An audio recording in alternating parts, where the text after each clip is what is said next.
우리의 힘이 되신 하나님 안에서 우리 모든 성도가 굳건하게 서시기를 축복합니다. 다 잘 계셨습니까?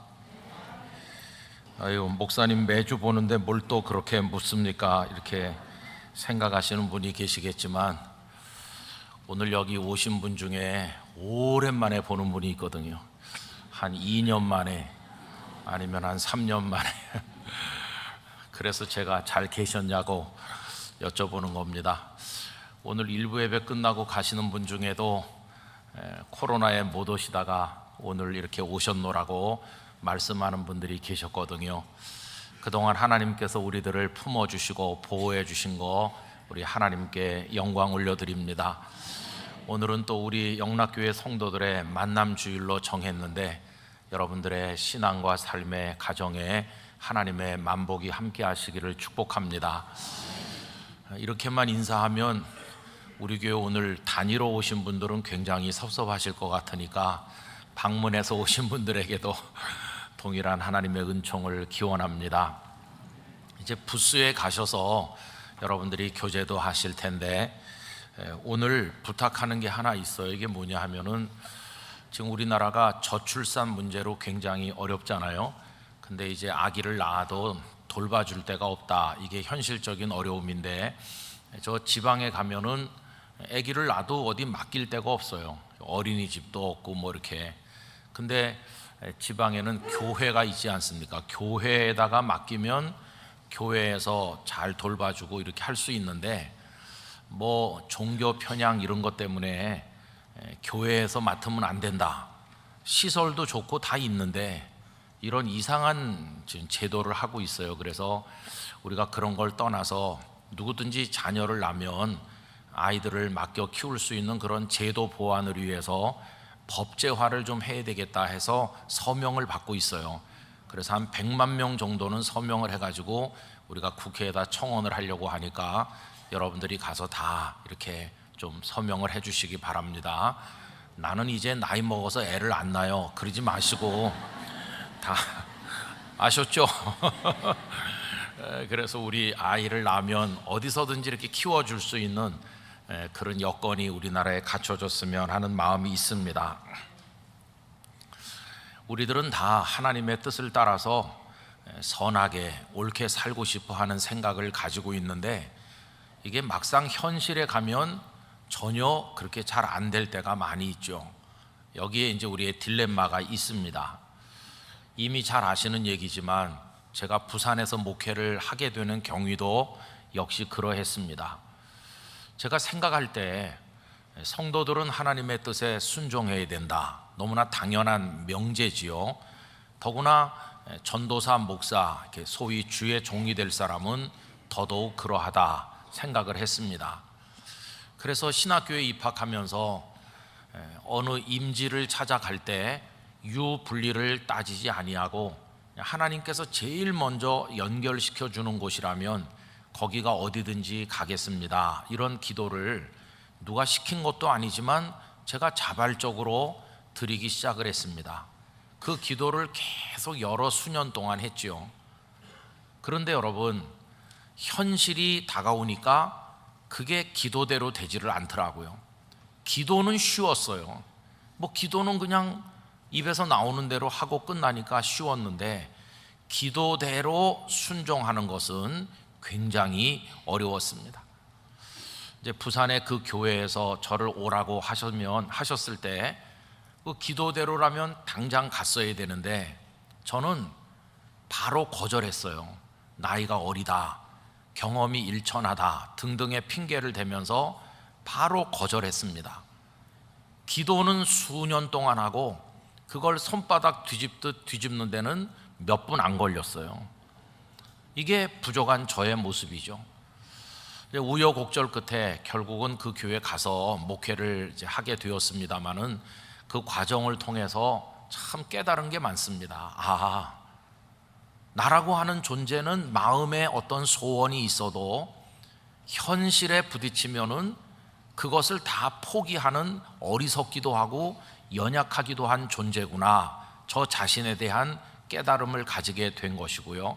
또 하나는 순종의 각오가 들어있지 않은 기도는 아무리 오랫동안 기도를 해도 그건 하나님을 기만하는 것이지 온전한 기도는 아니라는 사실을 알게 됐습니다.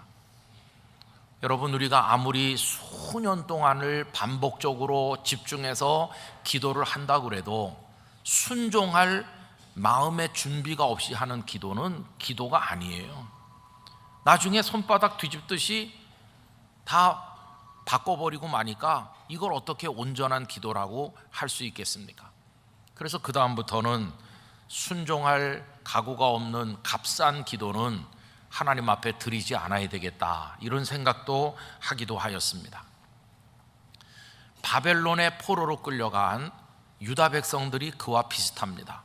이미 아시는 것처럼 남왕국 유다는 바벨론에게 멸망했지요. BC 605년 1차 침공, BC 597년 2차 침공, 그러다가 BC 586년에 예루살렘이 함락되면서 완전히 멸망했습니다. 그 1차, 2차 침공 때, 그리고 멸망할 때 무수하게 많은 사람들이 포로로 끌려갔습니다. 여러분, 포로로 끌려간 백성들의 간절한 소원이 뭐였겠습니까? 다른 게 아니죠. 언제 이 포로 상태에서 풀려나서 그렇게 그리워하는 고국 땅에, 예루살렘에 돌아갈 수 있을 것인가? 그게 그들이 학수고대하는 것이고, 얼마나 많은 시간 동안 눈물을 뿌리면서 하나님 앞에 기도했겠어요. 그러다가 연세가 많아서 그 땅에서 세상 떠나시는 분들은 얼마나 원통했겠습니까? 아마 임종을 하면서 자녀에게 말했겠죠. 이 애비는 여기서 이렇게 생을 마감하는데 너무도 원통하다.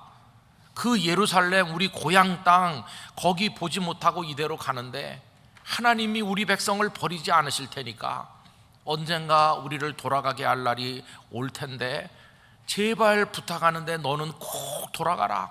돌아가서 성전을 재건하고 하나님의 백성으로 살아라. 이렇게 유언하지 않았겠어요? 그러면 그 자녀들은 걱정 마십시오, 반드시 우리가 돌아가겠습니다, 이렇게 했겠죠. 그런데 여러분, 이게 그렇게 쉽게 된 게 아닙니다. 그렇게 돌아갈 날을 기다리고 눈물 뿌리면서 긴 세월을 기도를 했는데 어느 날 믿기 어려운 소식이 전해졌어요. 페르시아의 고레스 왕이 유다 백성들은 다 돌아가서 성전을 재건하라, 그런 깜짝 놀랄 명령을 내린 것입니다. 그 말씀이 에스라 1장 1절 이하에 나오는데 제가 읽어드리도록 하겠습니다.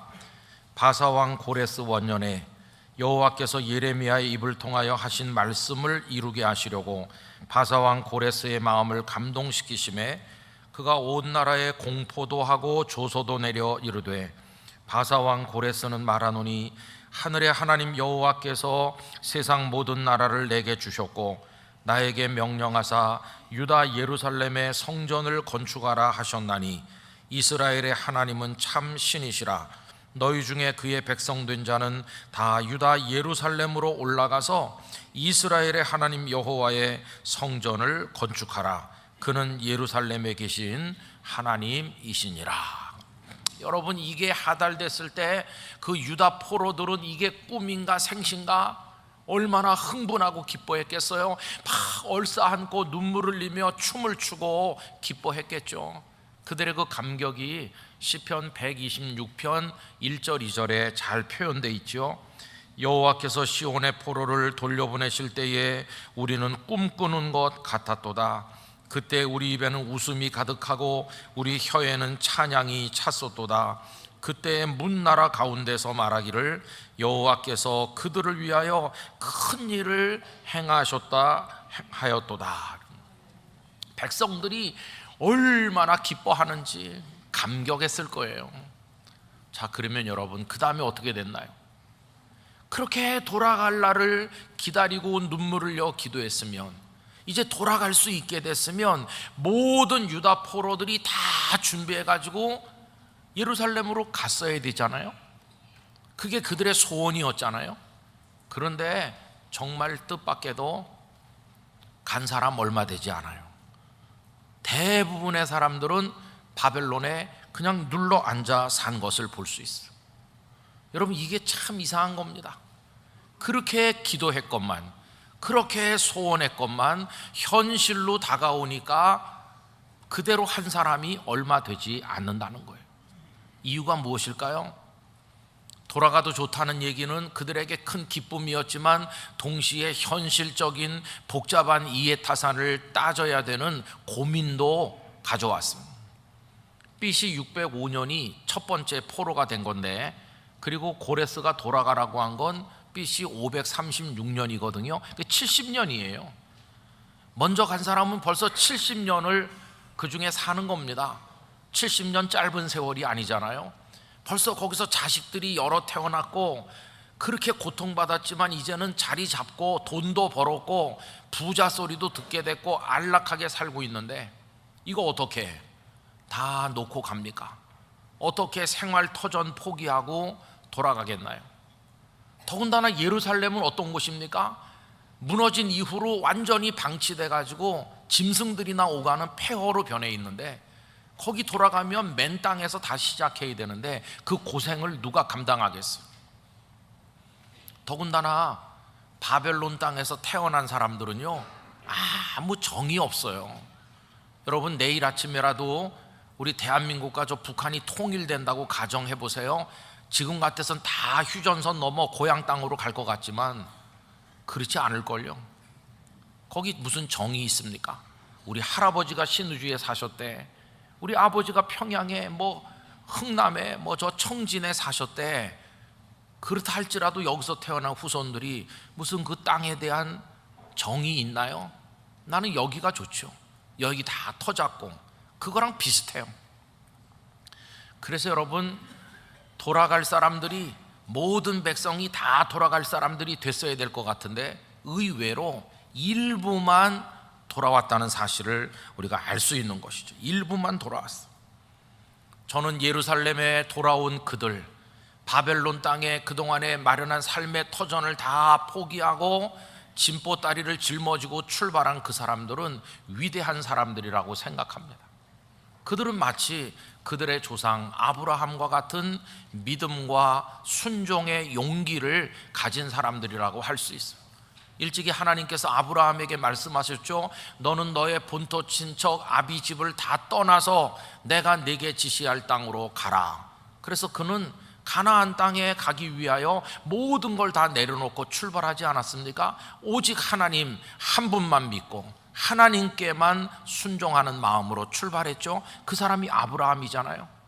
근데 지금 여기 바벨론을 출발해서 예루살렘으로 올라가는 이들도 그와 같은 거죠. 하나님 우리를 가라고 하신다. 고향으로 돌아가라고 하신다. 그러면 그 하나님 한 분 믿고 출발하는 겁니다. 그래서 이 귀한 자들은 한 사람 한 사람이 마치 아브라함과 같은 믿음과 순종을 했던 아름다운 사람들임을 알 수가 있는 것이죠. 여러분, 그래서 그들이 돌아왔어요. 돌아온 그들에게 무슨 보상이 있었나요? 아무것도 없어요. 황폐한 예루살렘이 그들을 맞이했을 뿐이에요. 누가 그들을 알아주기를 했나요? 아무도 알아주지도 않았어요. 그러나 단 한 분 그들을 귀하게 생각하시는 분이 계셨어요. 다름 아닌 아버지 하나님이셨어요. 하나님은 그들을 귀하게 여기셨어요. 내가 너희를 절대로 잊지 않겠다. 그래서 그들을 다 기록에 남기셨어요. 그게 바로 에스라서 2장에 나오는 내용이죠. 여러분, 2장 1절 2절 오늘 본문 2절을 다 같이 읽어보겠습니다. 옛적에 바벨론 왕 느부갓네살에게 사로잡혀 바벨론으로 갔던 자들의 자손들 중에서 노임을 받고 예루살렘과 유다도로 돌아와 각기 각자의 성읍으로 돌아간 자, 곧 스룹바벨과 예수아와 느헤미야와 스라야와 르엘나야와 모르드게와 빌산과 미스바알과 비그에와 루훔과 바나 등과 함께 나온 이스라엘 백성의 명수가 이러하니. 하나님께서 그들을 귀하게 여기시고 그들을 다 기록하신 것을 볼 수 있어요. 2장 전체가 가족별로 가문별로 기록된 것이죠. 그래서 총 수가 몇 명인가? 여러분 64절 65절 다 같이 읽겠습니다. 온 회중의 합계가 42,360명이요 그 외에 남종과 여종이 7,337명이요 노래하는 남녀가 200명이요. 저는 성경을 읽을 때마다 깜짝깜짝 놀라곤 해요. 이게 언제입니까? 지금으로 따지면은 2500년쯤 전이거든요. 요즘도 어떤 일을 하고 난 다음에 기록에 남기는 게 쉽지 않은데 2500여 년 전에 하나님은 돌아온 사람들을 기록하시는데 가정별로 다 기록하고 심지어는 노비가 몇 명이었었는지 그 밑에 보면 짐승이 몇 마리였었는지까지 기록하고 있어요. 이렇게 철저하게 하나님은 기록하시는구나 깜짝 놀랄 때가 있다는 것입니다. 여러분, 하나님께서는 왜 기록하셨나요? 기억해 주시는 거예요. 너희들을 잊지 않겠어. 내 명령을 따라서 고국 땅에 돌아오는 너희들의 눈물과 노고와 헌신을 내가 절대로 잊지 않겠다. 너희들은 귀한 사람이야. 새로운 역사를 일으키는 주역이야. 내가 너희들을 기록하여 축복하겠다. 이게 하나님의 마음이었다는 것을 알 수 있는 거죠. 여러분, 사실 유다가 그 죄악으로 인해서 바벨론에게 멸망하게 된 것도 하나님의 뜻이었어요. 그런데 70년 이후에 내가 너희를 다시 돌아오게 하겠다는 것도 하나님의 사랑의 계획이었습니다. 그러면 돌아오게 하시면 돌아와야 될 거 아니겠어요? 믿음의 사람이라면. 하나님은 그들의 귀환을 오래전부터 준비하셨어요. 멸망하기 전부터 준비하셨어요. 그래서 예레미야서 29장 10절 여호와께서 이와 같이 말씀하시니라 바벨론에서 70년이 차면 내가 너희를 돌보고 나의 선한 말을 너희에게 성취하여 너희를 이곳으로 돌아오게 하리라. 여러분, 이 말씀이 아직 멸망하기 전에 미리 하신 말씀이, 하나님은 다 계획이 있으시잖아요. 그래서 누굴 세웠습니까?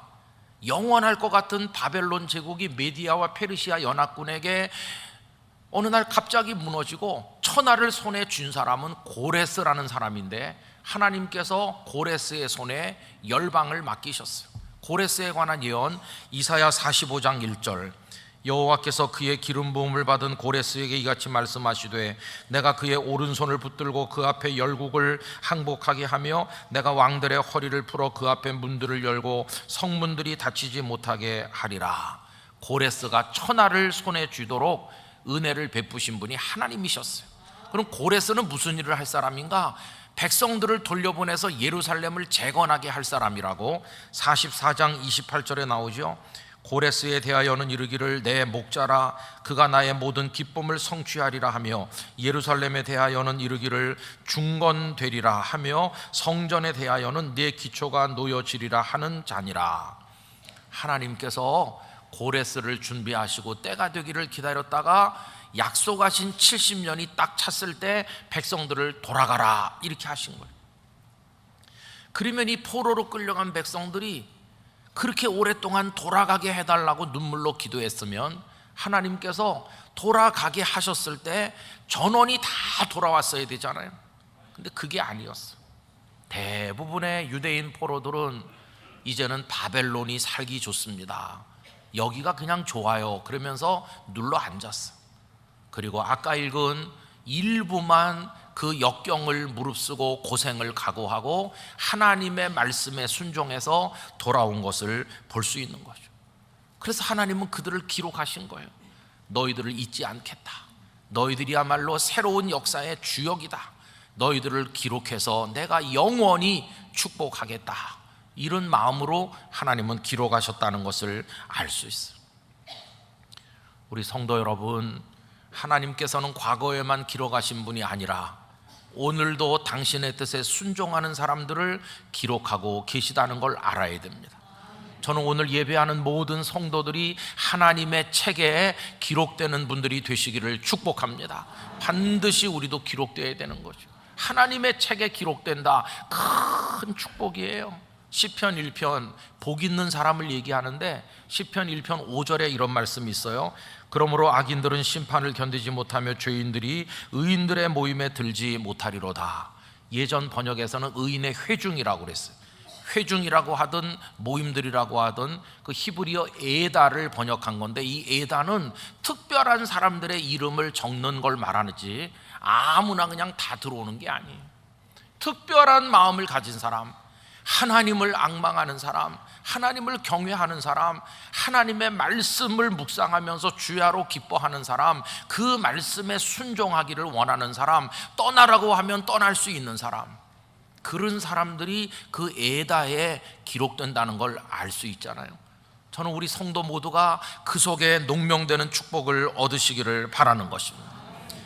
우리 주님은 우리의 이름을 기록하셔서 한 명씩 불러내실 거예요. 요한복음 10장 3절, 문지기는 그를 위하여 문을 열고 양은 그의 음성을 듣나니 그가 선한 목자 되신 주께서 자기 양의 이름을 각각 불러 인도하여 내느니라. 할렐루야. 우리 성도들의 이름을 주님이 불러주시기를 바라는 것입니다. 한 명씩 한 명씩. 이거는 영적으로 말하면 마지막 날 저 천국문에서 우리의 이름을 부르실 걸 얘기하는 거예요.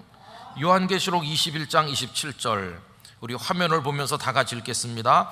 무엇이든지 속된 것이나 가증한 일 또는 거짓말하는 자는 결코 그리로 들어가지 못하되 오직 어린 양의 생명책에 기록된 자들만 들어가리라. 할렐루야. 생명책에 기록된 사람들만 들어가는 나라, 거기가 바로 천국임을 말씀하고 있는 거죠. 성도 여러분, 다 영락교회 교적부에 여러분들의 이름 세 글자, 두 글자 기록되어 계시죠? 근데 영락교회 교적부에 기록된 거 가지고 천국에 가는 게 아닙니다. 하늘나라 생명책에 이름이 기록돼야 돼요. 하나님의 말씀에 순종해서, 자 이제는 예루살렘으로 가라 그러면 고생스러워도 역경이 예상되더라도 가야 되는 것이고, 오라 그러면 와야 되는 것이고, 그게 우리가 하나님을 경외하는 믿음의 방식인 것이죠. 여러분, 누가 기록됩니까? 그 하나님의 말씀에 따라 귀환한 사람들만 여기 기록되고 있는 거예요. 바벨론이 좋아요 그러면서 풍요로운 땅, 자신의 이익을 따라서 주저앉은 사람은 이 명단에서 다 빠져 있다는 것을 알아야 돼요.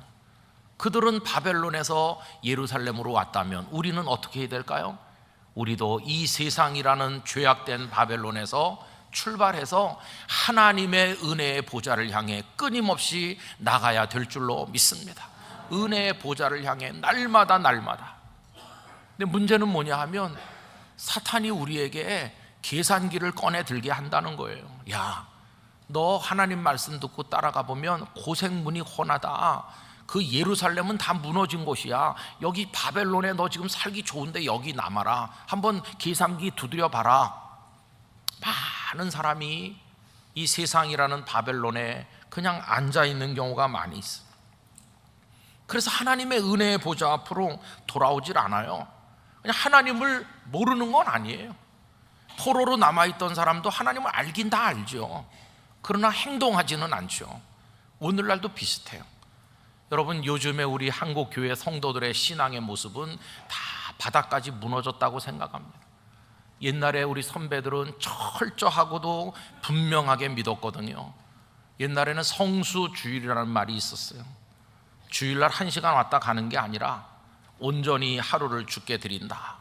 월요일 아침에 중요한 시험이 있어도 주일날 공부하지 않았어요. 왜냐하면 주님께 드리는 날이다. 교회 와서 있으면서 찬송하고 기도했어요. 그리고 말씀을 읽고 기도하는 일에 아무리 어렵고 바빠도 최선을 다했어요. 그리고 경제적으로 쪼들려도 나의 감사를 하나님 앞에 표현하겠다고 예물을 정성껏 드린 데 관련된 감동적인 이야기들이 참 많아요. 근데 요새는 그렇게 하면 사람들이 광신자라고 그래요. 아니 무슨 예수를 저렇게 이상하게 믿냐고, 편하게 믿으라고 그래요. 그래서 편하게 믿는 사람이 너무 많아요. 코로나는 우리를 그냥 편하게 믿게 만들었어요. 편안하게 믿고, 인터넷이 발전해가지고 하나님 나에게 뭐라고 말씀하시나 이렇게 기대하는 마음, 사모하는 마음으로 보좌 앞에 와서 엎드리는 게 아니라 이제 그런 신앙의 모습은 거의 다 없어졌고, 이제는 내가 인터넷의 바다로 들어가가지고 내 귀를 즐겁게 하는 메시지 어디 없을까 내가 찾아다니는 거예요. 나에게 말씀하시는 하나님이 아니라 내 마음에 맞는 하나님을 내가 만들고 찾아내는 거예요. 그런 이상한 방식으로 기독교 신앙이 타락해 가고 있다는 것을 알 수 있습니다. 그래서 하나님께서 예루살렘으로 가라고 하는데도 안 오는 사람 많아요. 그냥 있는 거죠. 여러분, 이렇게 하다 보니까 하나님의 명단에서 빠지는 사람이 너무나도 많아요. 저는 오늘 우리 예배하는 성도들 모두에게 부탁드립니다. 여러분, 신앙의 기본을 잘 지켜서 하나님을 믿으시기 바랍니다. 하나님의 집에 오셔서 예배하시고 하나님 말씀을 붙드시고 엎드려 기도하면서 은혜의 세계 속으로 들어가시고 하나님을 사랑하면서 세상이 어떤 방향으로 흐르든지 하나님의 말씀을 따라 흐르시기를 바랍니다. 하나님의 말씀의 방향으로 우리들은 나가야만 된다는 것이에요. 그래야 하나님의 책에 기록되는 사람이 될 수 있다는 것이에요. 여러분, 저는 오늘 우리 만남주의를 생각하면서 기도하는데 오늘 우리 성도들이 저 지방 아래에서부터 다 오시겠구나. 요 가까운데 말할 것도 없고 여기 서울 한복판에 영락교회 우리 한경직 목사님과 성도들이 지은 예배당이 턱 있고 사방에서 모여오는 모습을 상상하면서 기도하니까 이게 나중에 천국에 모여드는 모습으로 보여지더라고요. 주님이 천국문에 기다리고 계시고 구원받은 성도들이 지구촌 구석구석에서 다 이렇게 모여오잖아요. 그런 환상이 머릿속에 떠오르더라고요. 여러분, 마태복음 24장 31절에 마지막 때 주님이 그렇게 모으신다고 말씀하고 있죠. 그가 큰 나팔 소리와 함께 천사들을 보내리니 그들이 그의 택하신 자들을 하늘 이 끝에서 저 끝까지 사방에서 모으리라. 아멘. 여러분, 사방에서 모을 때 하나님의 생명책에 기록된 영락의 성도들, 오늘 예배하는 분들 다 주님 앞으로 모이시게 되기를 원하는 것입니다. 그게 우리 하나님을 믿는 방식이고 우리가 기대하는 궁극의 축복인 것이죠. 자, 그러면 여기 이렇게 예루살렘에 모인 이들이 무슨 일을 했나요? 그들은 무너진 것을 다시 세우는 재건을 했는가 하면 없던 일을 새로 시작하는 일을 하게 되었어요. 그게 오늘 말씀 68절 69절이죠. 어떤 족장들이 예루살렘에 있는 여호와의 성전터에 이르러, 성전터에 와보니까 다 무너지고 아무것도 없잖아요. 하나님의 전을 그곳에 다시 건축하려고 재건하기 위해서 예물을 기쁘게 드리되 힘 잘하는 대로 공사하는 금고에 드리니 금이 6만 천 다리기요 은이 5천만에요 제사장의 옷이 100벌이었더라. 재건하기 위해 또 새로운 역사를 이루기 위해 그들은 그 어려운 중에 헌신한 거죠. 우리 성도 여러분, 우리도 무너진 것들을 재건해야 됩니다. 우리 기도의 제단도 재건해야 되고 예배도 재건해야 되고 우리 영락교회 과거의 아름다운 거 다시 재건하기 위해서 노력을 해야 되는 것이고 새로운 역사를 위해서 우리가 또 일어나야만 되는 것이죠. 이분들이 기도했고 물질을 바쳤고 헌신했는데 우리도 이 일을 다 감당할 수 있어야 됩니다. 우리 80주년은 그렇게 하기 위한 몸부림이라고 말할 수 있고 우리 거기에 다 같이 기도로 물질로 정성으로 참여해서 그 명단에 우리 이름 석자가 다 기록될 수 있도록 살아가야만 될 것입니다. 여러분, 인생은 영원한 게 아니죠. 짧게 지나가는 거지만 그 사람의 인생을 어떻게 평가할 수 있을까? 그가 가졌던 재물이나 누렸던 부귀영화로 평가되는 게 아니라 그가 하나님을 얼마나 바라봤나, 하나님께서 가라고 하실 때 가는 순종의 사람이었나, 하나님이 이루시는 역사에 믿음으로 응답하는 주역으로 살았는가, 그렇지 않은가, 이것만이 중요하다고 생각합니다. 여러분, 우리 모두 허리띠를 동여매고 다시 어금니를 꽉 깨무는 각오를 가지고 내 믿음부터 재건하고 우리 가정도 다시 재건하고 하나님을 향해 나가겠습니다. 그런 마음으로 출발하는 우리 성도들이 되시기를 바라는 것입니다. 여러분들의 신앙과 삶에 우리 하나님만이 주시는 놀라운 평강과 풍성한 은혜와 축복이 함께 하시기를 진심으로 축원합니다. 기도하겠습니다. 아버지 하나님, 그렇게 오랫동안 눈물로 돌아가기를 기도했으나 하나님의 계획 가운데 막상 돌아가도록 허락되었을 때 대부분의 사람들이 주저앉았고 순종하여 돌아간 이들이 얼마 되지 않음을 저희들이 봅니다. 오늘 저희들의 모습과 같습니다. 그러나 하나님은 역경을 무릅쓰고라도 순종하여 돌아온 이들을 기록하셔서 기억해 주시고 그들을 축복하심을 봅니다. 주여, 저희들도 하나님의 책에 기록되게 하사 우리의 이름이 천국에서 불려지게 하시고 영락교회 안과 밖에서 새로운 재건과 역사 창달의 주역으로 하나님을 섬기게 하여 주시옵소서. 예수님의 이름으로 기도하옵나이다. 아멘. 오늘 오이코스 성경 읽기는 에스라 9장과 10장입니다. 그 중에서 오늘은 10장 1절로 4절까지 10장 1절로 4절까지 한 절씩 교독하시도록 하겠습니다. 에스라가 하나님의 성전 앞에 엎드려 울며 기도하여 죄를 자복할 때에 많은 백성이 크게 통곡하며 이스라엘 중에서 백성의 남녀와 어린 아이의 큰 무리가 그 앞에 모인지라.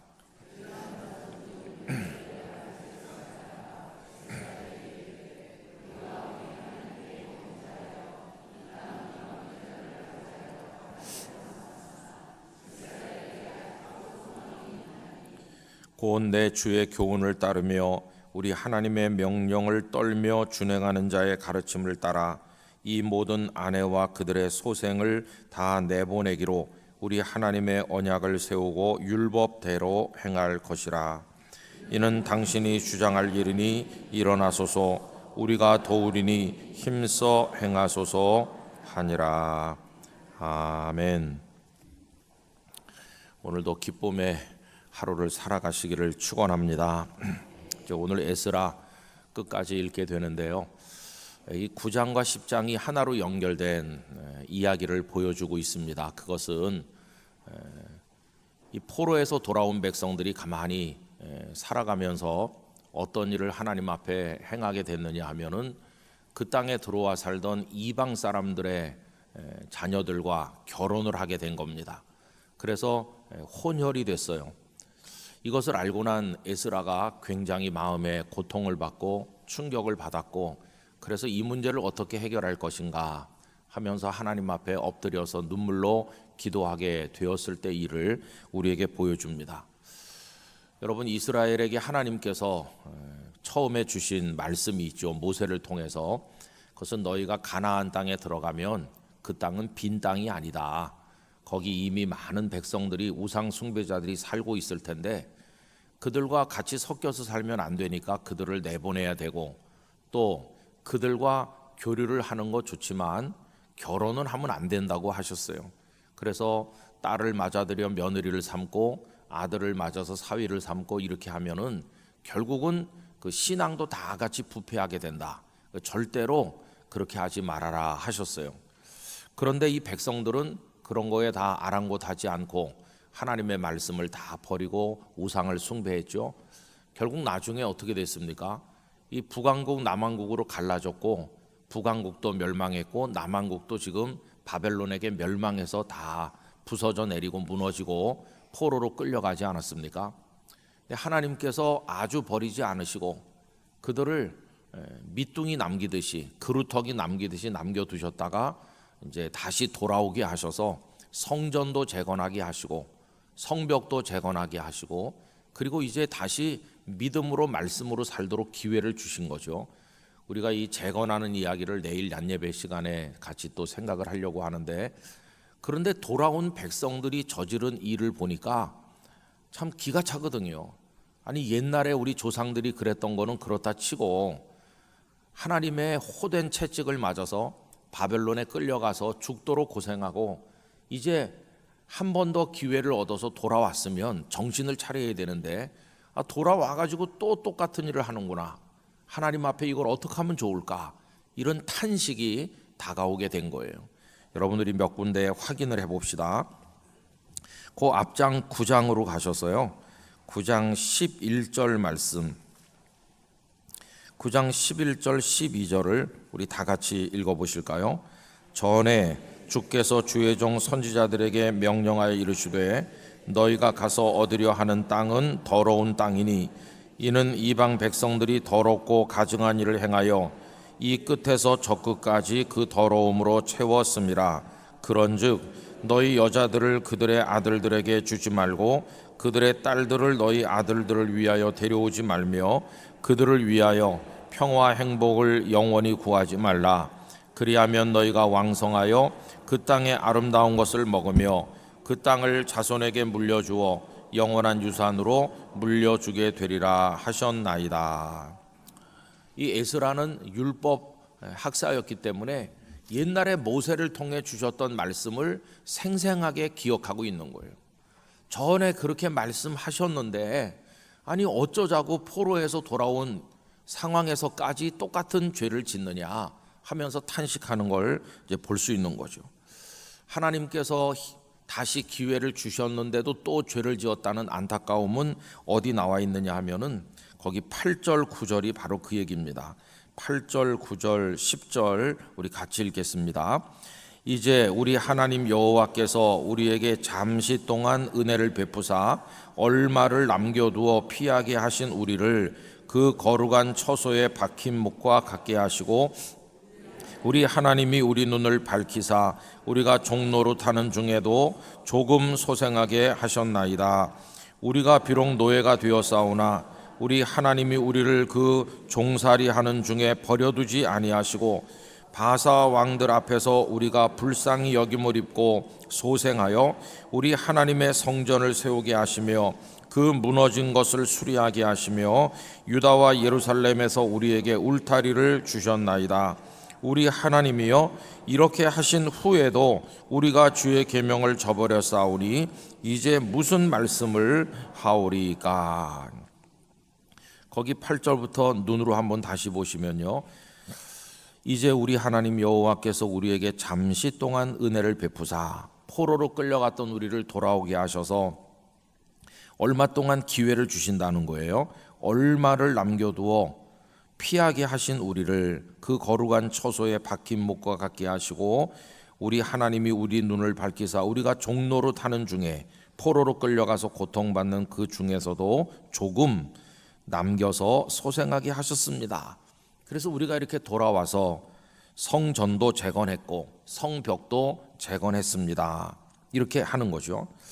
9절 우리가 비록 노예가 되었사오나 우리 하나님이 우리를 그 종살이 하는 중에 버려두지 아니하셨습니다. 바사 왕들 앞에서 우리가 불쌍히 여김을 입고 고레스 왕이 돌아가라고 하지 않았습니까? 소생하여 우리 하나님의 성전을 세우게 하시며 스룹바벨과 대제사장 여호수아를 중심으로 학개와 스가랴가 힘을 모으고 백성들이 함께해서 성전을 재건하지 않았습니까?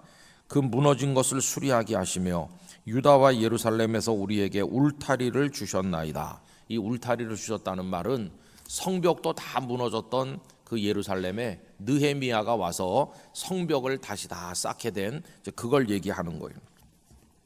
그런 은혜를 입었는데도 또 죄를 지었다. 그 10절 우리 하나님이여 이렇게 하신 후에도 우리가 주의 계명을 저버렸사오니 이제 무슨 말씀을 하오리까. 입이 100개라도 10,000개라도 할 말이 없습니다. 그러면서 엎드려서 우는 거죠. 여러분 얼마나 깊이 탄식하는지 오늘 본문 10장 1절로 와보세요. 에스라가 하나님의 성전 앞에 엎드려 울며 기도하여 죄를 자복할 때에 이렇게. 여러분 에스라가 이 죄를 지었을까요? 에스라는 그렇지 않아요. 그는 바벨론에 있다가 지금 돌아온 사람이에요.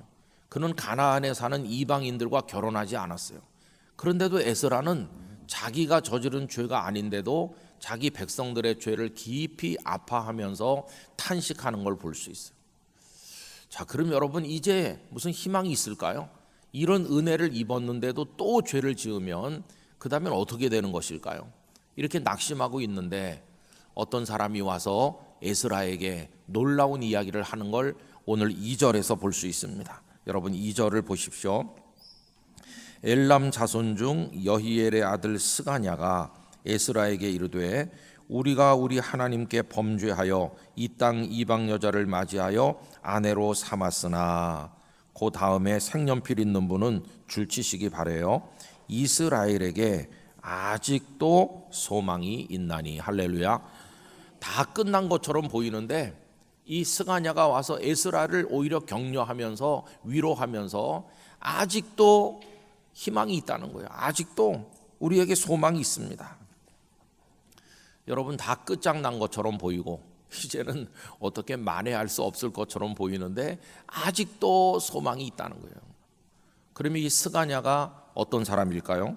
그 2절 앞에 엘람 자손 중 여히엘의 아들 스가냐. 그러니까 엘람 자손은 이스라엘 사람이 아닙니다. 이스라엘 사람이 아닌데 하나님을 경외하는 게 좋아서, 그래서 하나님의 백성이 된, 핏줄은 다르지만 하나님의 백성이 된 사람들이 많이 있었거든요. 그래서 돌아오는 사람들 중에 그런 사람들이 포함되어 있었어요.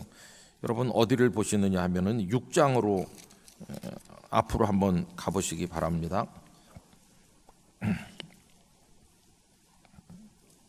6장 21절입니다. 사로잡혔다가 돌아온 이스라엘 자손과, 이스라엘 자손이야 뭐 당연히 돌아오는 거죠. 이스라엘 자손과 그 다음에 뭐가 나옵니까?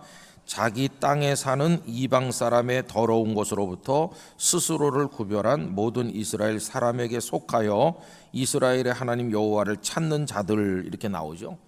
이스라엘 핏줄은 아닌데 이방 사람인데 이방 사람들이 악하게 사는 게 싫어서 나는 저렇게 살지 않고 하나님을 믿어야 되겠다, 이렇게 생각한 이방 사람들이 있었다는 거예요. 그들이 개종해가지고 하나님을 경외하는 사람들이 돼서 함께 살게 됐는데 아마 이 엘람 사람 출신인 스가냐도 그런 사람인 것 같아요. 생각해보면 참 기가 막힌 겁니다. 오늘식으로 말하면 이렇게도 말할 수 있을지 몰라요. 매주일 모여가지고 주여 주여 그러는 사람들은 예배 끝나면 나가서 못된 짓을 다 하는데 집에서 혼자 성경을 읽으면서 하나님을 믿는 게 참 좋아, 그랬던 어떤 사람이 오히려 더 깨끗하게 살면서 당신들 그러면 안 돼요 하는 거나 비슷한 거예요. 이 엘람 사람 출신 스가냐가 에스라를 위로하면서 아직도 이스라엘 백성 당신들에게 소망이 있습니다, 이렇게는 아직도 소망이 있대요. 그 소망이 뭘까요? 3절은 다 같이 읽어보겠습니다. 곧 내 주의 교훈을 따르며 우리 하나님의 명령을 떨며 준행하는 자의 가르침을 따라 이 모든 아내와 그들의 소생을 다 내 보내기로 우리 하나님과 언약을 세우고 율법대로 행할 것이라. 여러분 지금 문제가 뭡니까? 이방 여인들과 결혼해가지고 자식을 낳고 이게 문제잖아요. 그럼 이제 아직도 남은 소망은 뭡니까? 그게 잘못된 걸 알았으면은 마음 아픈 일이긴 하지만 그 이방 여인들과 아이들을 집에서 내보내서 따로 살게 하면서 그 삶을 정리한다는 거예요. 다시 말하면 돌이켜 회개하는 것이죠. 그게 우리에게 남은 마지막 소망입니다, 이렇게 얘기하는 거예요. 근데 여러분 이런 회개는 누가 하는 것일까요? 3절을 다시 보시면 하나님의 명령을 떨며 준행하는 자의 가르침을 따라서, 그래서 회개가 이루어지는 거죠. 회개는 누가 하느냐 하면 하나님 말씀을 무시하는 사람은 절대 회개하지 않습니다. 내가 뭘 잘못했느냐 이렇게 말해요. 그런데 하나님의 말씀에 찔림을 받고 그 말씀을 두려워하는 사람은 내가 이렇게 살면 안 되는데 그러면서 회개하게 돼 있어요. 그래서 여러분 그 앞에 9장으로 다시 돌아와서 우리 한 절 더 확인하려고 하는데요. 4절 말씀입니다. 9장 4절, 거기도 줄을 치셔서 기억해 두시면 좋을 말씀이죠. 우리 함께 읽어보실까요? 이에 이스라엘에 하나님의 말씀으로 말미암아 떠는 자가 사로잡혔던 이 사람들의 죄 때문에 다 내게로 모여오더라. 내가 저녁 제사 드릴 때까지 기가 막혀 앉았더니. 아멘. 그래서 여기서 어떤 사람이 회개하는지가 나와요. 우리 찬양 부르는 것 중에 이런 거 있죠. 말씀 앞에서 경외함으로 주께 홀로 섭니다, 그런 찬양이 있잖아요. 근데 그 찬양 가사 중에 뭐가 나오냐 하면은 하나님 말씀에 두려워 떠는 자, 그 말씀에 생명을 거는 자, 그 한 사람 찾으시는 주님의 약속을 믿어 하나님 말씀에 운명을 거는 자, 순종하며 주 따라가는 자, 영원한 하나님 나라 이뤄갈 주의 교회여 일어나라. 이런 찬송가 그 찬양 가사가 나오잖아요. 하나님 말씀에 두려워서 떠는 사람, 거기다 모든 걸 거는 사람만 하나님 앞에 회개할 수 있는데, 이 찬양 가사가 방금 읽은 9장 4절에서 가져온 가사죠. 하나님의 말씀으로 말미암아 떠는 자. 저는 우리 영락교회 성도들이 하나님의 말씀을 이렇게 존중히 여기기를 원합니다. 하나님 말씀을 가볍게 생각하면 안 됩니다. 말씀을 가볍게 생각하면 망하게 돼 있어요. 여러분, 말씀을 가볍게 여기다 망한 사람 그러면은 쭉 떠오르는 사람들이 있을 텐데, 제일 먼저 떠오르는 거는 롯의 예비 사위들이죠. 하나님의 사자가 와서 소돔성을 멸망시킬 때 롯에게 내게 속한 사람들을 다 끌어내라. 롯이 자기 딸들과 결혼하기로 돼 있는 예비 사위들을 만나서 이 성이 멸망할 테니까 같이 나가자 이렇게 하는데, 그 사위들은 장인이 전해주는 말을 어떻게 받아들였나요? 농담으로 여겼다고 그랬어요. 농담. 하나님의 말씀이 이렇게 사람들을 통해서 전달될 때 그걸 농담으로 여기니까 결국 유황불 속에서 같이 망해버린 것이. 여러분, 하나님 말씀을 진지하게 받아야 됩니다. 그 말씀을 두려워해야 됩니다.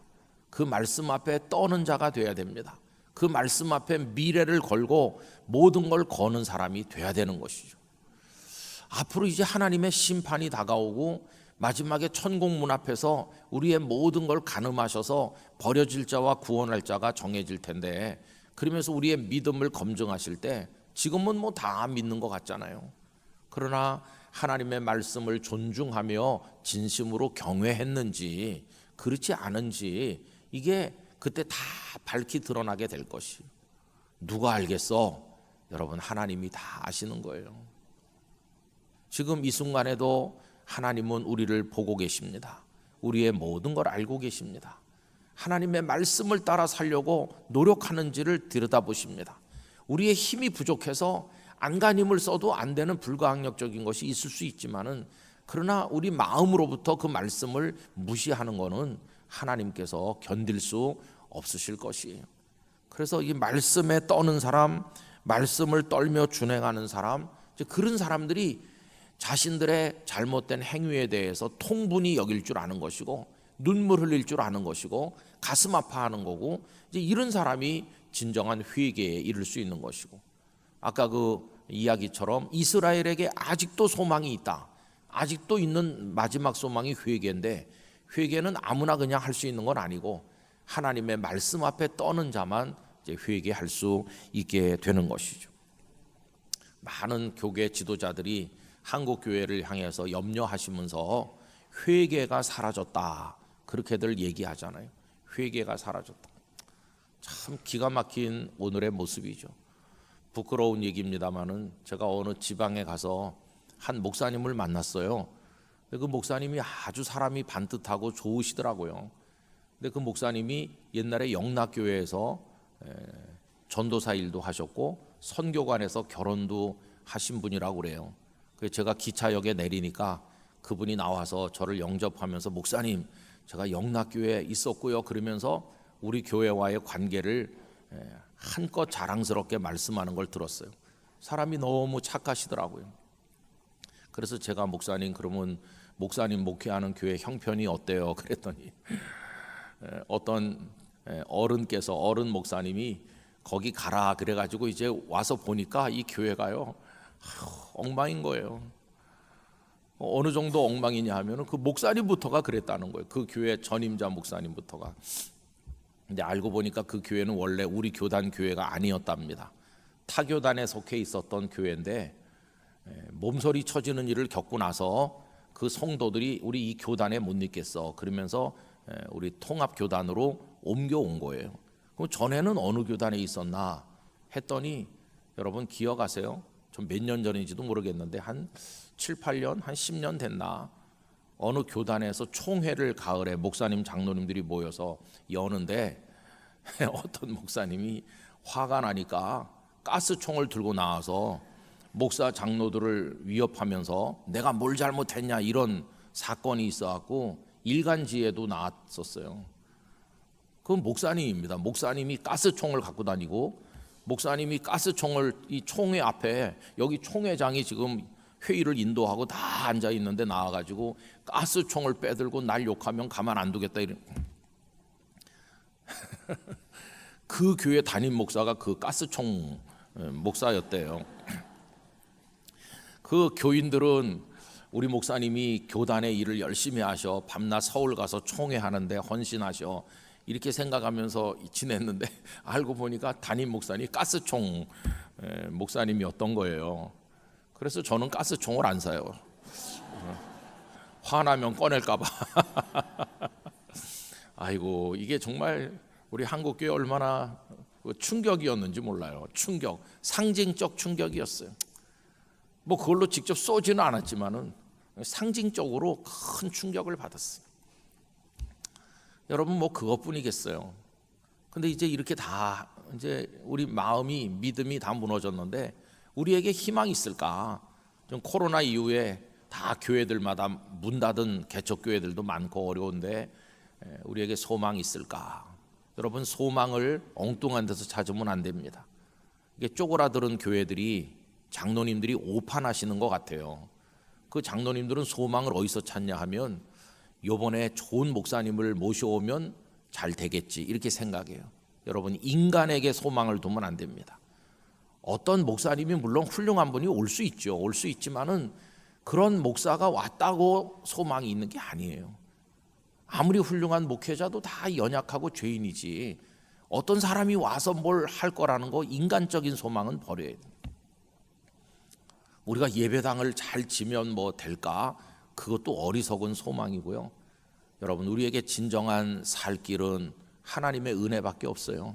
근데 하나님의 은혜는 누구에게 주어지느냐 하면은 말씀 앞에서 엎드려 떠는 사람, 그 사람이 말씀에 비추어 가슴을 두드리며 회개하고 탄식하면서 저지른 죄를 다시 바로잡아서 이 사람들이 나중에 그 아내와 아이들을 내보내는 게 정말 어려운 일이지만 따로 살게 하고 내보냈어요. 그렇게 회개는 행동을 수반하는 그런 모습으로 나타나야 되는 거죠. 회개에 합당한 열매를 맺으라 그러니까 말로만 하면 안 되는 거고, 이렇게 하는 게 우리에게 남은 마지막 소망이다, 이렇게 한 것이. 오늘 우리 개인도 가정도 교회도 생각해 보면서 우리의 진정한 소망은 회개하는 거다. 회개의 기준은 하나님의 말씀이다. 회개하면 무슨 소망이 있나? 있죠. 예수님의 십자가 보혈로 우리 죄를 씻어주시고 우리를 다시 바로 세워주실 것이니까. 그래서 여러분, 언제나 우리는 이 말씀을 기억해야 됩니다. 그렇게 할 때 우리 모두는 다시 새롭게 일어나면서 하나님의 역사를 경험하게 될 줄로 믿습니다.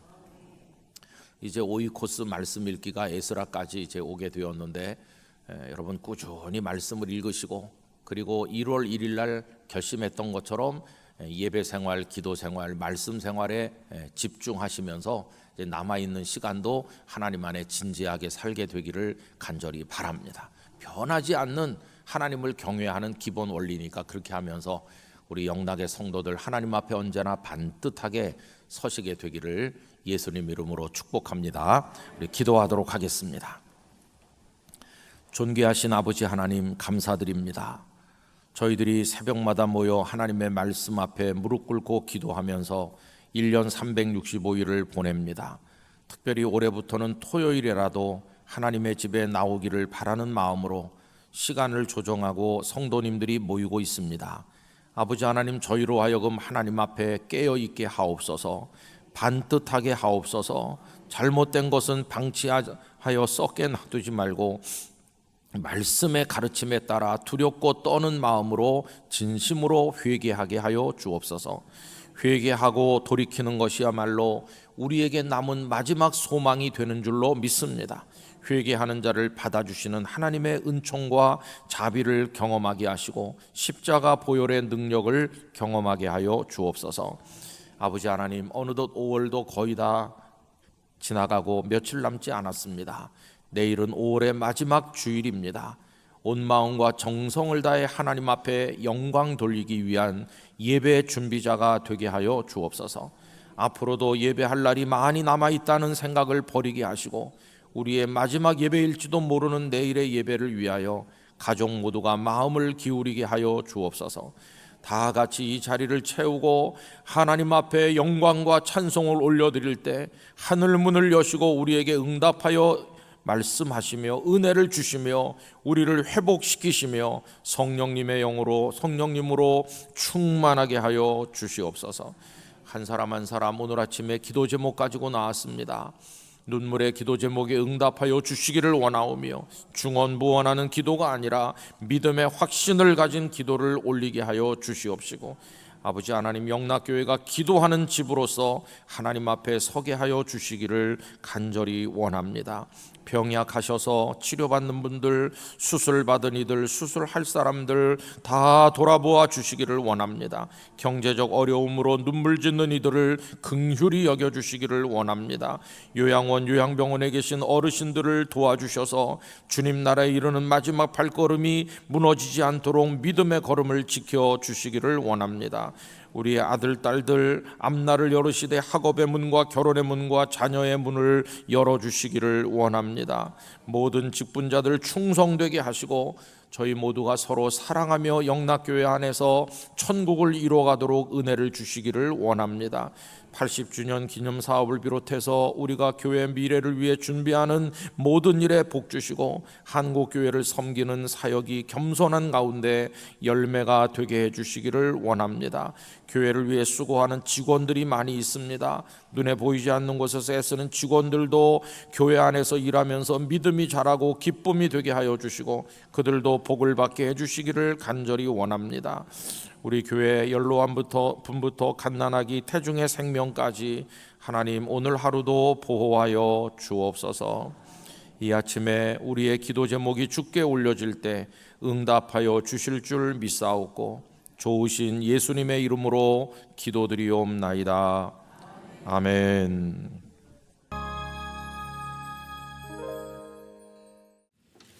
오늘 오이코스 성경 읽기는 에스라서 3장, 4장, 5장입니다. 그 중에서 오늘 새벽에 나눌 말씀은 에스라 5장 1절, 2절, 2절 말씀입니다. 우리 다 같이 합독해서 읽도록 하겠습니다. 선지자들 곧 선지자 학개와 이도의 손자 스가랴가 이스라엘의 하나님의 이름으로 유다와 예루살렘에 거주하는 유다 사람들에게 예언하였더니 이에 스알델의 아들 스룹바벨과 요사닥의 아들 예수야가 일어나 예루살렘에 있던 하나님의 성전을 다시 건축하기 시작하며 하나님의 선지자들이 함께 있어 그들을 돕더니 아멘. 오늘 읽은 말씀에 나와 있는 내용은 포로에서 돌아온 백성들이 무너졌던 성전을 다시 재건하게 되는 내용입니다. 그런데 그 성경의 기록이 상당히 복잡하게 나와 있는 것을 볼 수 있는데요. 정리를 해보면 이렇습니다. 남한국 유다, 그 수도가 예루살렘이죠. 북한국 이스라엘은 벌써 오래전에 아수르에게 멸망했고 134년 후에 남한국 유다가 멸망을 하게 되었는데 그때가 BC 586년입니다. 예루살렘 성전이 다 파괴됐고 백성들이 다 포로로 끌려갔고 그 바벨론 사람들이 볼 때 별로 힘도 없고 남겨둬도 후환이 두렵지 않은 늙은 사람들 또 연약한 사람들 그런 사람들만 그냥 예루살렘에 남겨놓았습니다. 근데 예루살렘 성벽도 다 무너졌고 폐허가 됐기 때문에 그 남아서 사는 사람들의 고충이 이루다 말할 수가 없었을 것입니다. 자, 이렇게 해서 이제 오래 세월이 지나다가 바벨론 제국이 무너지면서 메디아와 페르시아 제국 연합군이 등장했고 그 패권을 장악한 것은 페르시아의 고레스 왕이죠. 성경에는 바사 그렇게 나왔는데 이 고레스는 키루스라고 합니다. 원래는 성경에 이제 고레스 이렇게 되어 있죠. 이 사람이 포로로 끌려온 사람들을 돌아가게 했어요. 그때가 BC 537년쯤 됩니다. 그 연대들이 뭐 그렇게 고대 역사이기 때문에 정확하진 않지만 537년 아니면 536년 그쯤 됩니다. 근데 돌아가려고 하면은 이 백성들을 인솔해서 돌아가야 될 무슨 책임자가 있어야 되지 않겠어요? 그래서 그 책임자를 누구로 임명했느냐 하면은 수룹바벨로 임명을 했어요. 수룹바벨. 여러분 오늘 읽은 말씀 2절에 보시면 스알디엘의 아들 수룹바벨 이렇게 나오잖아요. 그 마태복음 1장에 예수님의 족보가 나오는데 거기 이렇게 나옵니다. 포로로 바벨론의 포로로 끌려갈 때 여고냐는 스알디엘을 낳고 스알디엘은 수룹바벨을 낳고 이렇게 나오잖아요. 여러분 그 여고냐가 누구냐 하면은 남왕국 유다가 멸망하기 직전에 18살의 왕이 됐다가 석 달 만에 바벨론 왕에 의해서 폐위당해서 바벨론으로 끌려간 아주 젊은 왕 여호야긴이라는 왕이 있어요. 그 여호야긴이 바로 그 마태복음 1장에 나오는 여고냐입니다. 이 사람은 포로로 끌려가서 무려 37년 동안을 구금 상태에 있었어요. 참 고통을 많이 받은 불쌍한 왕인데 그 사람이 낳은 아들이 스알디엘이고 스알디엘의 아들이 수룹바벨인 거죠. 그러니까 나라가 멸망하지 않았더라면 그 여호야긴이 폐위되는 일이 없었더라면 스알디엘도 유다의 왕이 됐을 사람이고 수룹바벨도 왕이 되었을 사람인데 나라가 멸망하다 보니까 아주 처참한 상황에 있게 되었는데 포로에서 돌아올 때 이 고레스 왕은 스알디엘을 수룹바벨을 그 총독으로 임명해 줬어요.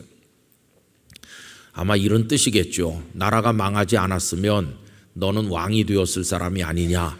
돌아가는 백성들의 인솔자는 네가 적격이다.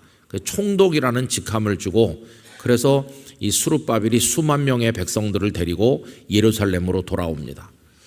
근데 여러분 이 수룹바벨도 바벨론에서 태어난 사람이죠. 한 번도 예루살렘을 본 적이 없죠. 그냥 말로만 들었던 조상들의 고향 땅이고 수도고 다 폐허가 된 곳으로 이제 돌아오는 거죠.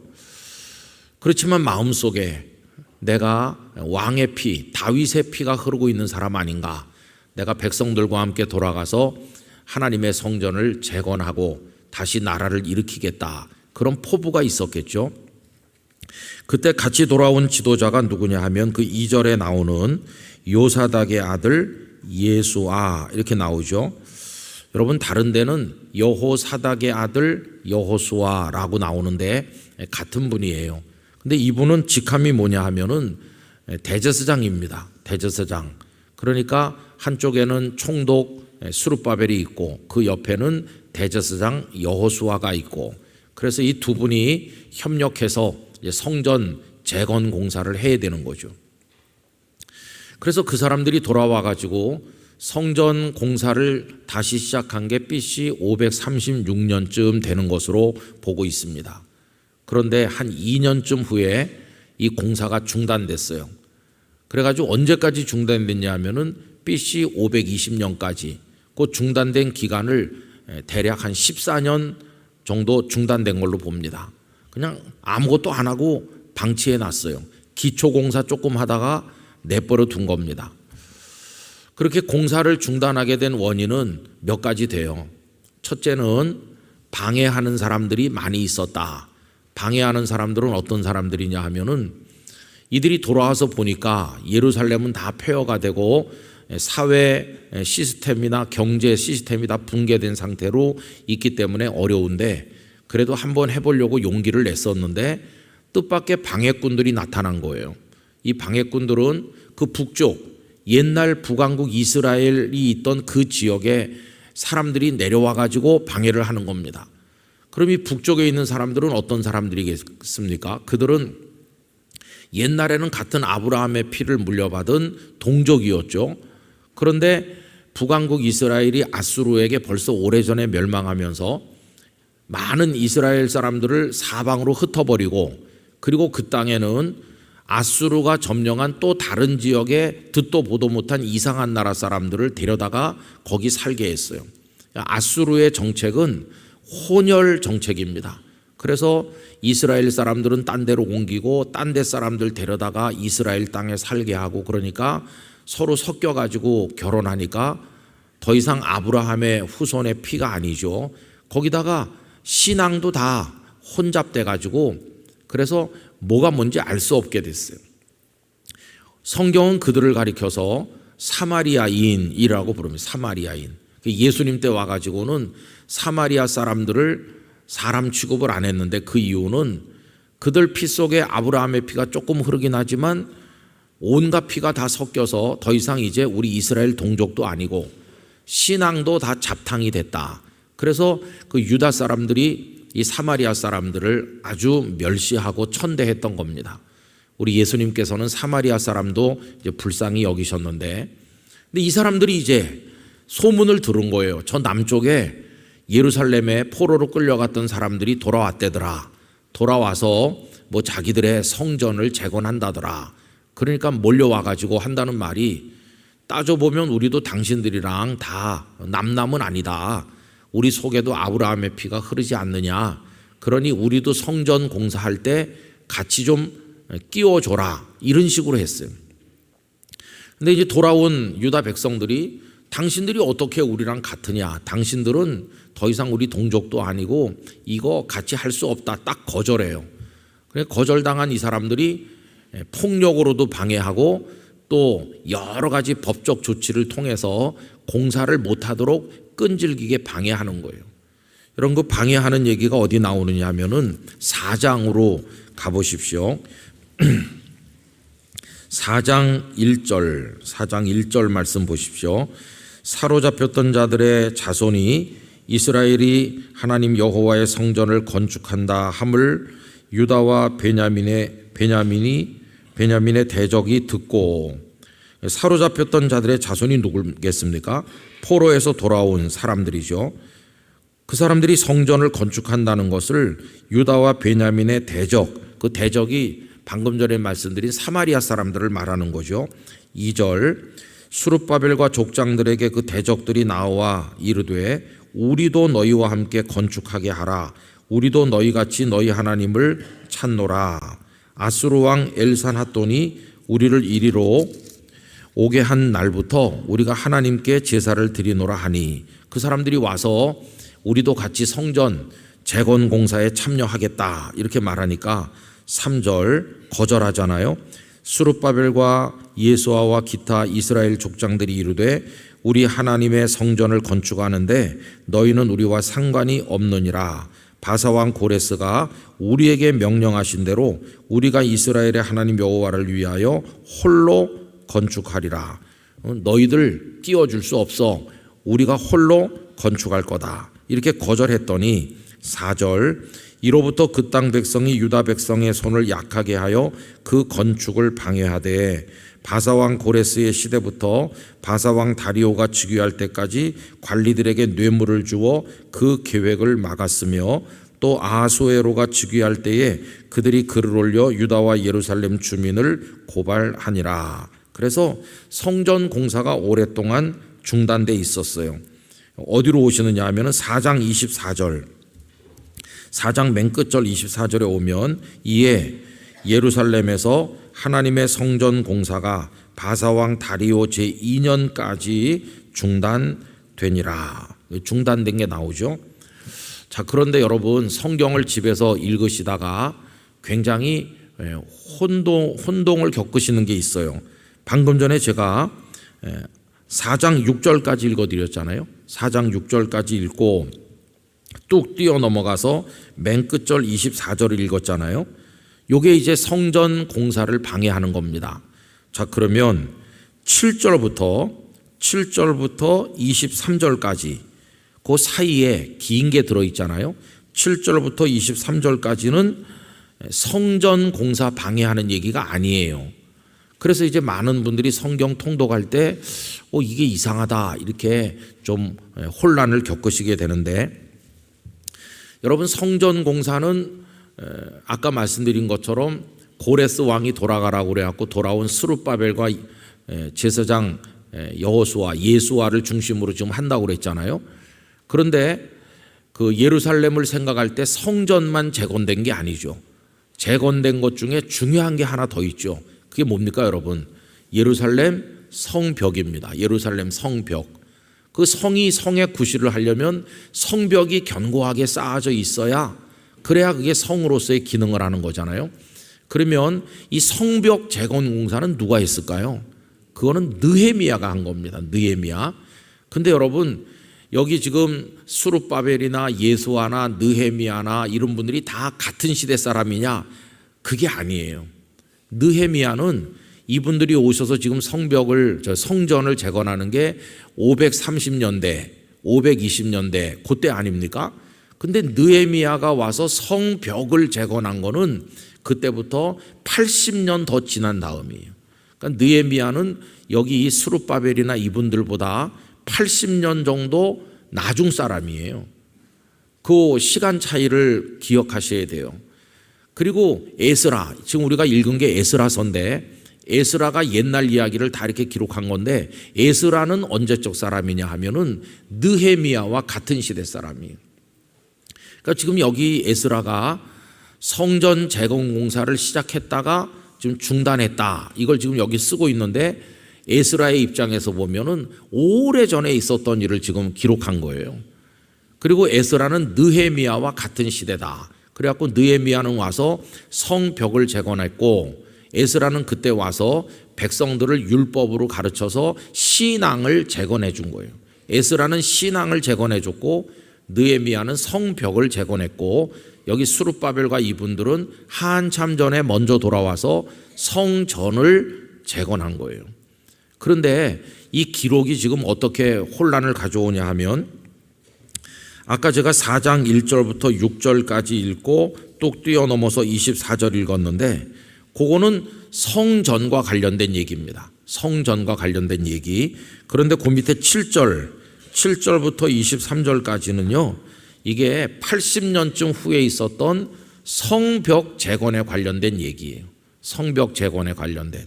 그래서 여러분 이게 혼란이 많이 있을 수 있는데 참고를 해 두시면 이거를 일반 역사와 맞춰가지고 연대기 계산을 해보면 잘 안 맞는 것 같이 느껴지는데 사실은 성전 공사가 중단됐던 것과 성벽 공사 얘기가 지금 여기 섞여서 기록됐기 때문에 그런데 그 내용을 분리해 가지고 읽으면 아무 문제가 없다 하는 거를 참고로 이야기가 나온 김에 말씀을 드렸어요.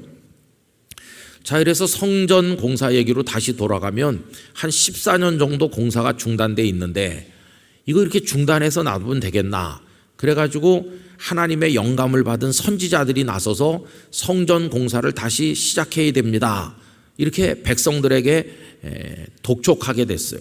그 선지자들이 누굽니까? 오늘 읽은 말씀 1절에 보시면 선지자 학개, 이도의 손자 스가랴. 여러분 성경에 학개서가 나오고 스가랴서가 나오잖아요. 이 두 분은 같은 시대 예루살렘에 같이 있었어요. 그런데 하나님의 거룩한 계시가 학개에게도 임하고 스가랴에게도 임해가지고 이 두 분이 백성들에게 외친 메시지의 주제가 같아요. 이렇게 맹 놓고 앉아있으면 안 된다. 아무리 그 사마리아 사람들이 와서 방해하지만 당신들 이러면 안 돼요.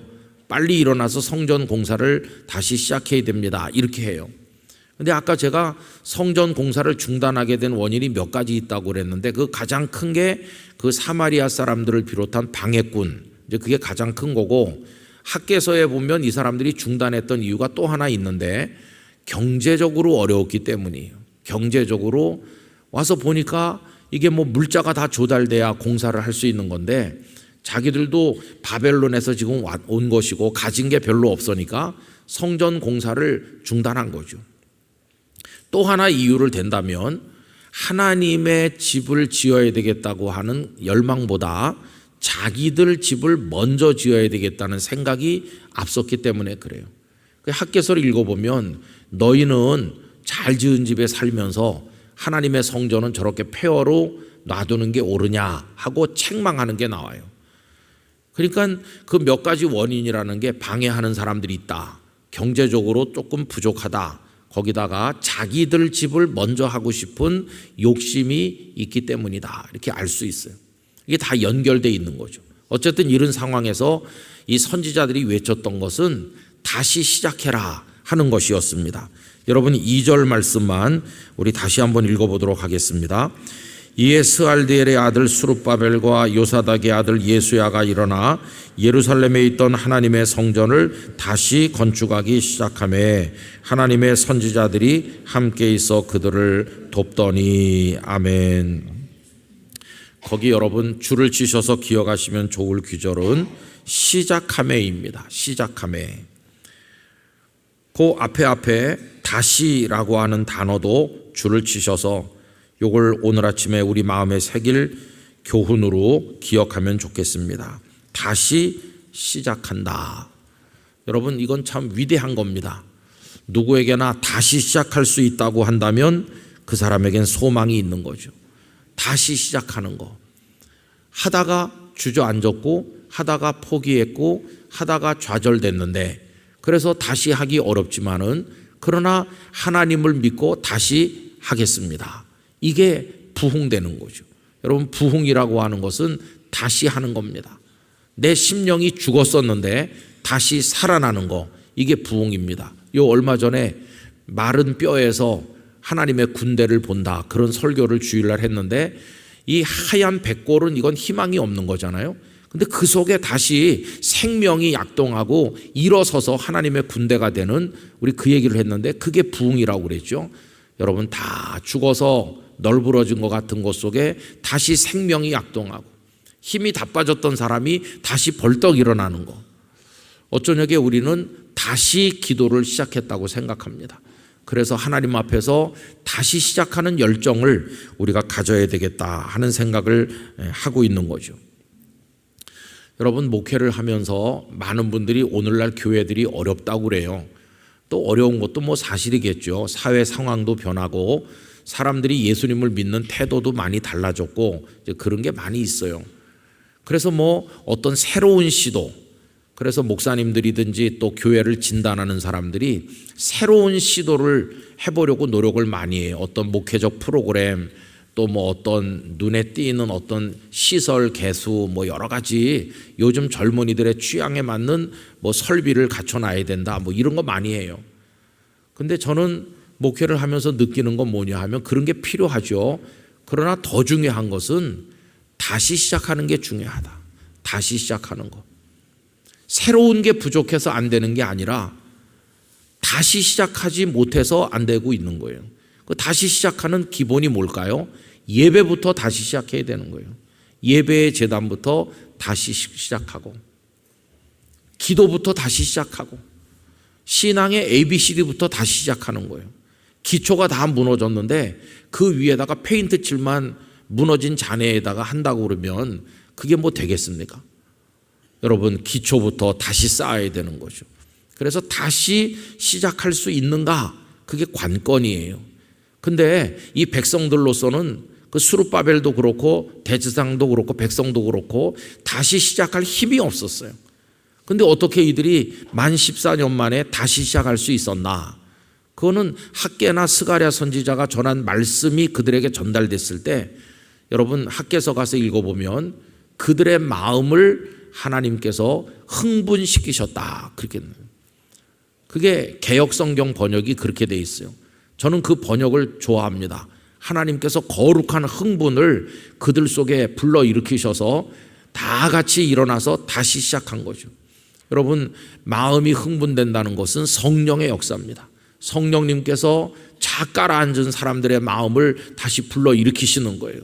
다시 기도하자, 다시 하나님 앞에 바로 서자, 이렇게 하도록 거룩한 감동을 주시는 거예요. 여러분, 그게 우리 한국교회를 살리고 우리를 살릴 수 있는 관건이라고 생각합니다.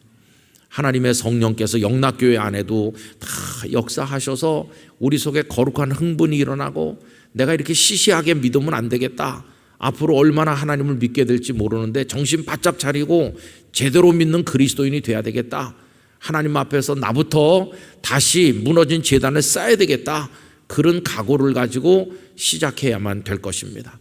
여러분, 다시 시작하는 영적 부흥이 우리 개인과 가정과 교회 안에서 일어나기를 간절히 기원하는 것입니다. 하나님, 우리의 죽은 마음을 흥분시켜 주세요. 거룩한 열망이 우리 속에서 일어나게 해주세요. 저로 하여금 벌떡 일어나서 복음의 깃발을 들게 해주세요. 복음 전도도 다시 하게 해주세요. 옛날에 열심히 전도했는데 요새는 전도를 잘 안 하거든요. 그냥 뭐 다 인터넷 보고 뭐 이렇게.